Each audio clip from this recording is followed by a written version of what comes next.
in the middle of traveling back to the district. And Scott Sumner is on a plane headed to a conference, so we'll excuse them. Dave, I just left David Stevenson. Oh, there he is. He made it. Cool. Yeah. He is back. So, just an update on 6161, House Bill 374. So that is on our agenda tonight to make any amendments to that policy that the board wants to make. I know that the policy committee has continued to look at that and work on that. We appreciate Stephanie being here, who oversees, provides counsel and guidance to our secondary media specialist, and she has given input into that and helped us with the process and others. So you have the most current version in front of you. I think we're on 6.7.4 or something. I don't know. We're on several iterations of that. And then with an update on the 52 titles that were identified over the summer as possible violations of HB 374. I will have Dr. Perkins kind of give us an update on the status of that review, and then we'll open up the dialogue on policy 6161. Okay, so far we have, the District Review Committee has reviewed 3 titles and made determinations on those 3 titles. And last week we trained and currently have established, I believe it's 25 District Review Committees who will be over the next, we're hoping next month, meet and complete their review of those titles and make determinations. There are 46, right, that are up for review? Yes, 46 and then 3 with an additional district review committee. So yes. Can you tell us a little bit about the, not the individuals on those committees, but how they were chosen or what the makeup of those committees might be? Yes, according to the policy that you have in front of you, there is a committee chair, and then there are 2 individuals who would be considered employees, teachers, librarians make up the 2 members, and then there would be additional members, parents. And each committee will have 1 more parent than they have employees. And so the majority of the committees are 7 people in size. And Dr. Perkins, if I recall correctly, those are organized in geographical areas, and the books of those 52 titles that we are in the process of reviewing, we tried to get those neighborhood areas or geographical areas reviewing books that are possibly found in their libraries. That is correct. A tremendous amount of work by Dr. Jones. We appreciate all that she's done to facilitate this process, and then Dr. Thomas as well. Amber, does that? Yes, thank you. Sorry, does that clarify? Mm-hmm. Any other updates on that process that are needed? Can you just give us any updates on how it went? I mean, we're kind of examining this policy, so is there things that you say this was good that it was there, or that we need additional support on maybe in the future? Yes, absolutely, and we try to provide feedback through this process, and that's hopefully reflected in what you see here. The first time the committee met, we felt our questions were not as productive in helping that process. And so there was a refinement of questions and the ordering of questions to try to ensure that we gave each book its due process, but also were in compliance with the legislation that was put before us. I'm sorry to keep asking questions. You're good, keep asking. So, everybody each person on the committee read the whole book, or? That is correct. So how, we just found copies throughout the district of those? Yes, we gathered what physical copies we had, and then through our online provider, the Sora, we were able to provide copies that could be utilized for this service. The committee was given an opportunity to read or review, and they all, as a committee, determined they felt like they wanted to do a full read. So that was up to the committee. So we stayed true to the policy, as the policy is written, but that committee wanted to all read it, and that worked out well. And the procurement of materials for the current committees is following the same process. That is correct. So we think we'll be able to get access to all of them through our online provider to have enough copies for the whole committee. That is a lot of what Dr. Jones has been doing for the last few days, but that is correct. There is a hiccup. We were just recently at a junior high today, and the committee had just completed their first meeting. So it was fun to see, you know, from last week's meetings that the schools started immediately to engage in this process. But as the committee met today, there is one particular title that this school is asked to review as a committee that they don't have enough copies. So it's a difficult title. It's not one that's very popular. It's not one that the school even had. They were one of the schools that didn't have any, but they're still participating. They're learning this process. It's a really great thing. But Stephanie is working with them to determine how we can access those particular materials for them. So for now, what did they decide today? One parent member said, can I start? I'll read while you're finding out how to create other copies. So that one parent took the book, and then they said they would do a pass along as it goes. There was no determination to go and purchase additional books, but they were saying they're working with the district media to help problem solve, but also during the time being, one parent has the book and is reading it. Well, you know, with some of those copyright laws, you can copy parts of the book if they remain in one area. You don't take them outside. I mean, there are laws that you could maybe copy if just needed. I mean, I would double check everything, but it's not good. Yeah, and I just want to say that we did have a thorough report from Dr. Perkins and from Kimberly Bird in the policy committee. And one thing that we advocated, I believe Sarah was the one that articulated this, that we need to keep track of the costs and the time that go into these committees so that we can kind of report back to the legislature what it means to do this process. In the training of both principal groups, that's what Joel shared with them. There's a spreadsheet that they will fill out, a couple of questions, but also track time and if cost. But right now we're trying to not purchase these books because we are doing this review through our procurement recognition. District procurement identified this, and we're trying to not procure more. Would it be possible to reach out to BYU Library or Provo City or Orem City or Lehigh City or some of the community libraries and see if they have copies that they would let us borrow? Truly, I so trust Stephanie and what she can problem solve and brainstorm. And we have. Oh, okay, perfect. And, go ahead. So, question about the procurement.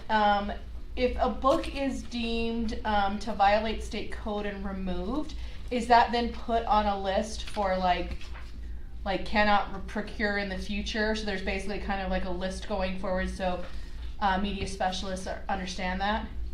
And then I know that in the policy it talks about how you can only challenge a book every 3 years. Does that work for the reverse? So like if someone says, yes, this violates state code, in 3 years can somebody come back and say, I want the district review committee to pull that book that's been stated for removal and reevaluate it? Yes. Yeah, yes. Yep. Yes. That's the intent. Is that not clear in the policy? I think it's on 6. Is it, Because it should be. 6.4.4. Is that where you have it? Because I've seen that like you can only appeal the process if you think that the process has been violated or hasn't followed the policy correctly. I haven't, I guess, noticed an appeal. And I guess it's Let's not technically look an at it. process, right? Let's see if this is answering your question then. Should she go there? I think the intent is for that to be true. It just says that they can be reviewed every 3 years. But I don't know that The reason for that review could be to remove it, could be to reinstate, could be to. As long as everybody here understands that, I'm okay with it, because I don't know that that implication is there in the actual statement. Because I guess I was reading it more as if a book has been challenged and found that it doesn't violate state code, it can't be challenged again for 3 more years. I don't know that I read it as if it's been removed, then it can be reevaluated. And I guess that would be a challenge, because if it's removed from circulation, how do I advocate to get it? But does that make sense, Craig? Like, if it's been removed from the shelf and deemed that it violates state code, in 3 years, how do I, if it's no longer in the select, like in the library or on the dynamic, how would I go back and appeal that? I think it says, it's 6.6.4.4, is that right? So it says the same materials can only be challenged for review after 3 years, right? But it's in the light in which Julie just explained, it's only in the challenge process. Right, but I'm just saying that phrasing to me doesn't say what we're talking about. Right, and so that's what, I'm just wondering if now we enter procurement, you can just say if a book was challenged to procure, you know what I mean? You could almost put the And reverse there. I would favor the language of reinstatement, because I don't think this is a policy set for people to say, I'll use this policy to procure material. It is a policy to review and possibly reinstate, not a policy to be followed for the procurement of materials. That stewardship would still lie with our media. And I guess that's a little bit of a hardship, because I'm thinking of in terms of, hey, I've read this really great book, I think it would be great, but then if it's not in the library, you're saying it can't be procured, but then I wouldn't know it had previously been in the library if it's pulled off the system. Right, and I think the same process of procurement that goes on right now, a person would come to a librarian and saying, hey, this is a great book, we ought to get it in our library. That And person she can would- say, oh, it was challenged in It was- 2022. Yeah, Okay. it would need to be. You would need to go through request a okay. review. Okay.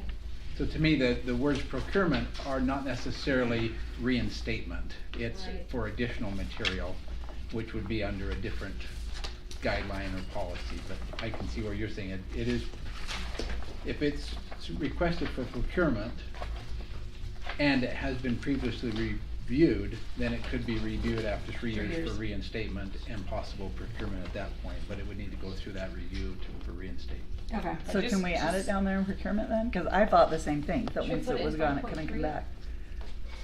What about 5.3, does it fit well there in library materials and use? I think that just the language there for review, either for reinstatement or for removal. You know, Like every 3 years you can every look at it, three- yeah. Yeah, it can be reviewed for reinstatement or review for removal. Superintendent, what a lot of policies, as we've looked across the nation, uses the word reconsideration committee instead of a review committee, because then they could Could we- reconsider either way the book. Yeah. Could we look at, I'm wondering if we need a couple of different designations, because if the law stays the same and a book has been removed because it violates statute, well, I don't know that I wanna tie up our hands re-reviewing that book every 3 years. But if a book's removed just because a group of, the review committee they don't think it violates state code, but they still think it's not appropriate. Do you see what I'm saying? Do you see how those are different? Whereas if it's actually violating state code, do we wanna keep re-reviewing that? Yeah, I guess I would say, is that violation, what, if they're asking for it to review, they're saying we'd like another committee to take a look at that. To Because redetermine whether or interpretation not of they think. violation of state code is still made the by best. that committee, by a committee. One thing to consider is, assuming this is the change we want made, it would be 3 years before it would have any impact on somebody. So I'm sure we will be modifying this policy in the next 3 years. So if we can put that into our hopper of things to correct as time goes on, that might be a good thing. I would love to have that before we vote. One other comment. Julie, was that the conclusion of your comment on that issue? Well, I have so many issues, but On- yes, on I, that yeah. particular point. Yes. I just wanted to comment on, and those that were participating in the principals training and meeting could clarify, but there was appreciation on behalf of our school administrators for the district support of using this as a learning process. So I appreciate the team and the work that they did to support our school leaders to say, you know what, we'll guide you through this process using your personnel so you develop capacity in acting upon and implementing this policy. I'm glad you brought that up. In fact, that's what our principal said today to Annalise and I as we were doing a visit for a different reason. But he said, much like it took time for us to develop our understanding of how to run a 504 or an IEP meeting, this is so helpful for us to learn a process so that when challenges do come, because they don't have a challenge, they're working as a district mini committee, we will feel confident in the process. And yeah, he described it much the way you've just stated. And really, our processes are defined under procedures, which are really moving. Yeah, it's a moving part of Yeah, our it's not one, policy. we can approve the policy and fix procedures along the way. Yeah, the policy committee meets next Tuesday. Yeah.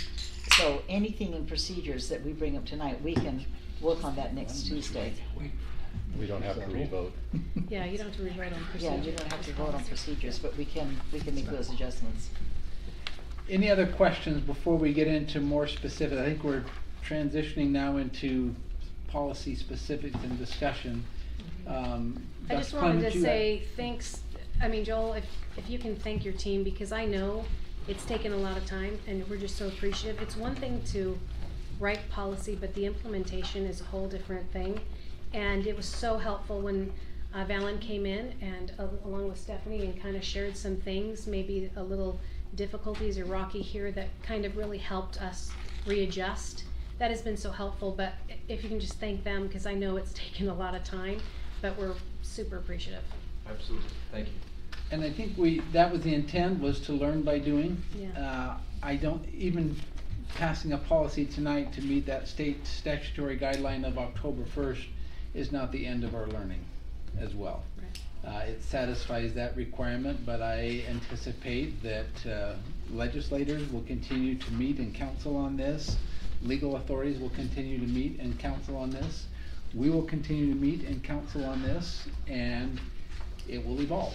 And we'll learn by doing and make adjustments as we need to I think, address our moral imperative to make sure that our students have access to appropriate materials and that we are acting in harmony with state and federal laws and guidelines. Okay, now let's have a discussion on 6161. Craig has it up on his computer.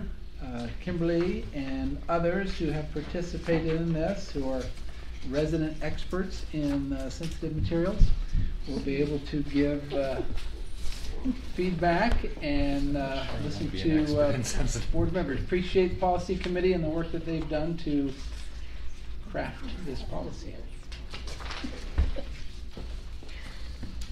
I'll put it up on the screen here in just a second. Okay. And then is it best just to go through it from the start and board members can give feedback? So while he's working through this, I'll just make a couple comments. The majority of the reviews this round were based on our evaluation committee's feedback, as well as trying to get rid of redundancy and repetition. Through that process, we cut off about 5 pages.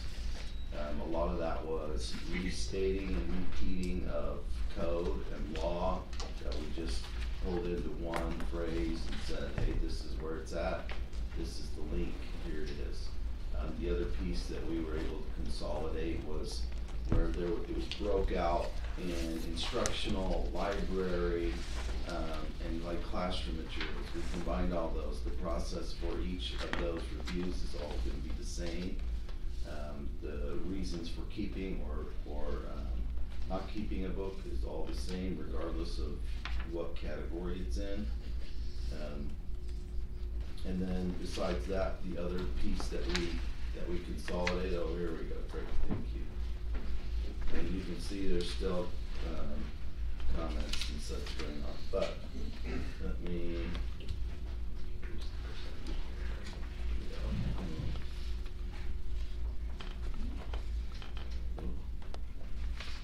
Too much. So anyway, this is, you'll see here, starting in 7, this is where we kind of consolidated and condensed to just linking the code versus restating the code.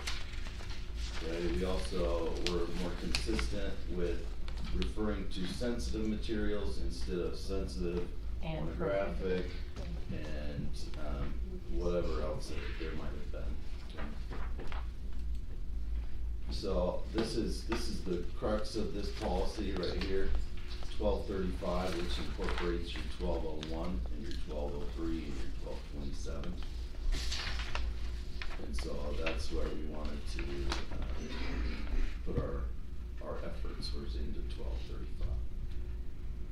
We also got rid of prohibited. This is still sensitive material. It's either sensitive material or it's not. And then what we did is try to take into account some of the comments and feedback that we received from the committee as well as parents over this time period.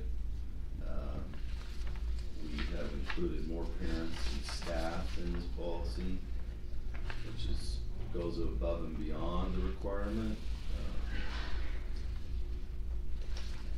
We also made the review committees to be a part of our district community councils and school community councils.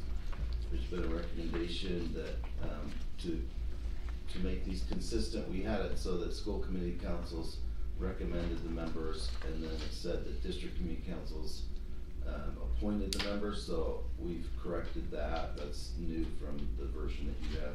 So they're both recommended by the school community council and the district community. Can I ask a question about that? How do we imagine that process working? Because one of the things I was thinking about was, we did say that we would keep private the names of the people on the committee, but school community council minutes, that's a public meeting that they're required to take notes in. So if they're recommending people in that meeting, That's true. then those names are gonna be public. I think it could be by private, kind of like a vote, like a private ballot, so that, each person present had the I didn't think ability it had to be submit. formal. It could just be, here's It a could just couple be of that an I informal. recommend. I thought that's why that Yeah. was struck. That's why we Somebody had changed made it. the We wanted feedback it to not get rid to of be a point, so appointed. it's Yeah, not a vote. it's informal. Okay, Yeah. So, okay. But I think. I if just we was could do looking it- for clarification on that, because you're if right, if we're giving them the option to, or even just intending that they'll remain anonymous, It needs to not be in the then, minutes. then it probably shouldn't be in the minutes of the meeting where they were chosen. Yeah, good point. And I just wanna hit, unless you guys have questions as we go, I just wanna hit the changes from before. And we said deselect, it means to deselect. So, yeah, removed, so other school districts have used the term deselect instead of remove. We just clarified that remove does mean deselect. And then, of course, we had the replace, which is the determination to replace removed instructional material with material of similar ideas or themes which do not contain sensitive materials, so that we're not removing marginalized communities. So as we're looking at this, I just wanna be really clear. As a board, we are only approving that first section, right? The policy Policy. section, and the procedure section is informational for us at this point. We're not officially approving the whole enchilada here, just the policy section, right? Do we want to read that first section? No, I think it's great to read it. I'm just Okay. saying, we're, in board meeting, we're only officially approving the policy part, correct? Policy needs to be approved, the rules Okay. and the regs do not need formal board, is my understanding. It seems like we usually approve the whole thing, but Yeah. procedures and rules can be changed without another vote by the Yes. board. That's a good Let's point. just. Yes. That's what I'm, special- that's what I'm the- clarifying. I believe that's- We'll just make a special note of that during the meeting. I just think, yeah, I'm just thinking we might wanna make a note of that, because some of the concerns we're hearing from parents are about procedural details, and if that can be changed later, then that's not a reason for us not to get the policy approved and ready to go by our October 1st deadline. Those are really good points, and I wanna share with you a little bit of the history of policy that came as clear back as Jerry Lynn Mortensen, and then Rhonda did it, then John Patton, and myself. But we used to have a policy, then there were approved procedures, And these are all separate documents, separate links, and then rules and regs. And several years back, the determination from the board policy committee at that time was, let's put them all together, because they saw a couple of other districts that had a running fluid policy that included procedures and rules and regs, but we've still stayed functioning under policy is what's approved by the Board of Ed. But we want you guys to know the awareness of what's the practice at the schools. You guys get asked those questions all the time. And a lot of the questions are exactly what you're saying, Amber. Parents are coming and asking questions that are more procedural. If we were to only show and share that part, that wouldn't be fair for your stewardship and understanding. But yes, it is the procedure, the policy, and the rest is like a living document that we fix as we learn from practice.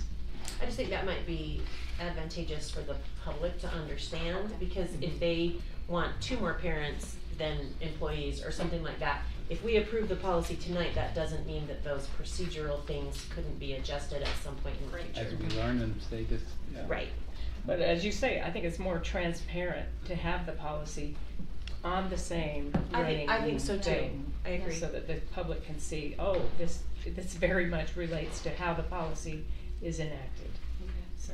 And so I'm sorry, just a point of clarification then, as you do make changes in the procedures, do they go into the policy So- document, or how does that happen? Okay, I love that question. If you scroll, so I want you to scroll below a procedure.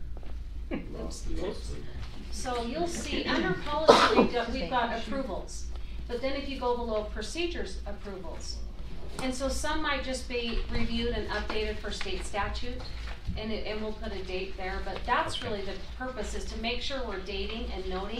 Maybe it was a student services committee on an attendance I was gonna policy that say, it needed should to be- do an update, and then we would Yeah. include it there. So So they it could could be be updated with. A Yeah. committee approval, not necessarily a board approval. Yeah. Because our question about length of time here, that You want page the 4. decision would be 4, that's part of procedure, that's not part of. You want That's true. procedures? So on this Oh. one, you're gonna see you're gonna see everything is the same, but this board approval part, it sits after each of the 3 sections. Oh, So if we need to make an adjustment based on what a committee would say, we would put committee reviewed and updated based on Utah code, Okay. and then date it there, Okay, Perfect. okay? great. And I don't know if you're gonna go into this, but really a very important part of this, if you scroll just a little bit further into rules and regs, is this link right here. Materials Review Committee Protocols. And Yeah, let me pull that up. So this really hits on what our committees will be looking at. This is something else that we pulled out of the policy document, and put more of these procedures and how they will be done into this document. It does say in procedures that the principal or designee can be the chair. Yeah, so this document will have to do a little bit of updating to match the policy.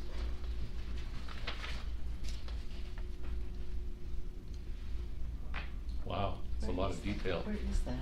it's And how this, the, how this is the. where we put more of the detail for the. Okay, where is that? That's right This here, is the the link. link. So Here's page the copy. 15, The link? hyperlink. That's the link to the review committee. They needed instructions is So what this is the hyperlink? our feedback Yes. was. It's right there. And so thankfully, I think Craig created this. Oh, this was This was created by this. Was it team. Joel? Thank Joel you. and Balance team. Thank you. Did you? This is what was learned by the committee. They put the work, understanding policy that's written in policy language versus what does it look like in practice.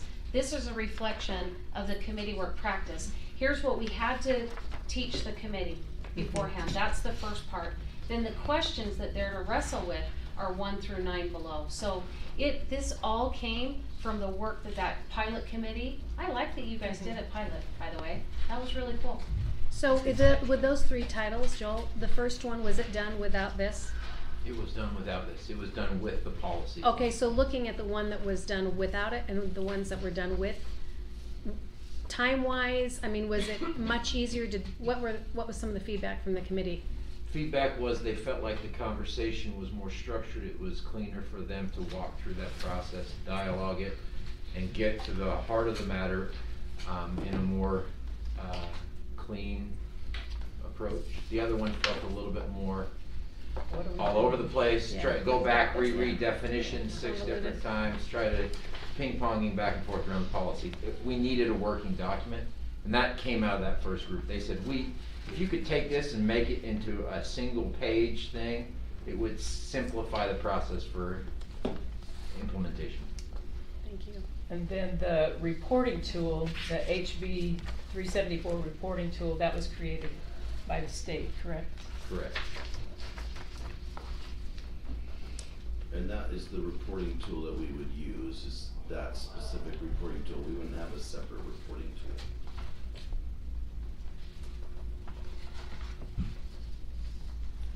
Meaning there's not a district reporting tool. We will have our own district one that we'll maintain, because we don't have quite as much access to the state one, but when we send in the official report to the state, we will use their tool.